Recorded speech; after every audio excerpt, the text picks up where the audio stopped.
പത്തനംതിട്ടയിൽ വീട്ടിൽ അതിക്രമിച്ചു കയറി തോക്ക് ചൂണ്ടി ഭീഷണിപ്പെടുത്തിയ ആൾ പിടിയിൽ. നന്നുവക്കാട് സ്വദേശി വിഘ്നേഷാണ് പിടിയിലായത്. പ്രതിയുടെ വീട്ടിൽ നിന്നും തോക്കുകൾ കണ്ടെടുത്തു. പിടിച്ചെടുത്ത തോക്കുകൾക്ക് ലൈസൻസ് ഇല്ലെന്ന് പോലീസ് പറഞ്ഞു. വിവരങ്ങളുമായി ശ്രീരാജ് ബാബു ചേരുന്നു. ശ്രീരാജ്, എപ്പോഴായിരുന്നു സംഭവം? വിശദാംശങ്ങൾ എന്തൊക്കെ? ഉച്ചയോടുകൂടിയായിരുന്നു ഇത്തരത്തിൽ സംഭവം ഉണ്ടാകുന്നത്. നന്നുവക്കാട് സ്വദേശിയാണ് ഇയാൾ. വിഘ്നേഷ് എന്നാണ് പേര്.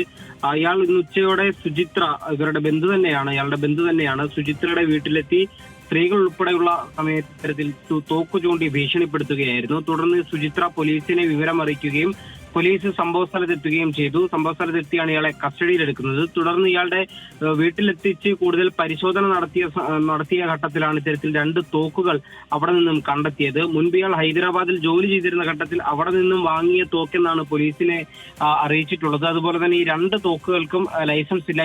ഇയാൾക്ക് തോക്ക് ഉപയോഗിക്കാനുള്ള ലൈസൻസ് ഇല്ല എന്നാണ് പോലീസ് പറയുന്നത്.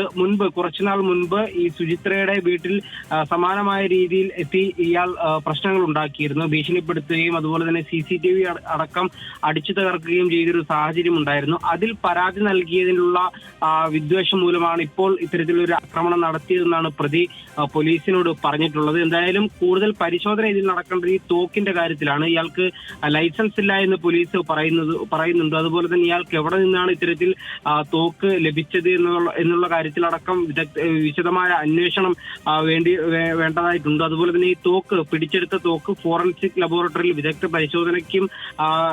പരിശോധനയ്ക്കായി അയക്കേണ്ടതുണ്ട്. അതുപോലെ തന്നെ മുൻപ് ഇയാൾ ഈ തോക്ക് ഉപയോഗിച്ച് എന്തെങ്കിലും കുറ്റകൃത്യങ്ങൾ നടത്തിയിരുന്നു എന്ന കാര്യത്തിലെല്ലാം തന്നെ കൂടുതൽ അന്വേഷണം വേണമെന്നാണ് പോലീസ് നിലവിൽ പറയുന്നത്. എന്തായാലും പ്രതിയെ ഈ സംഭവം നടന്ന ഉടൻ തന്നെ പോലീസ് പത്തനംതിട്ടയിൽ വീട്ടിൽ അതിക്രമിച്ചു കയറി തോക്ക് ചൂണ്ടി ഭീഷണിപ്പെടുത്തിയ ആളാണ് ഇപ്പോൾ പിടിയിലായിരിക്കുന്നത്.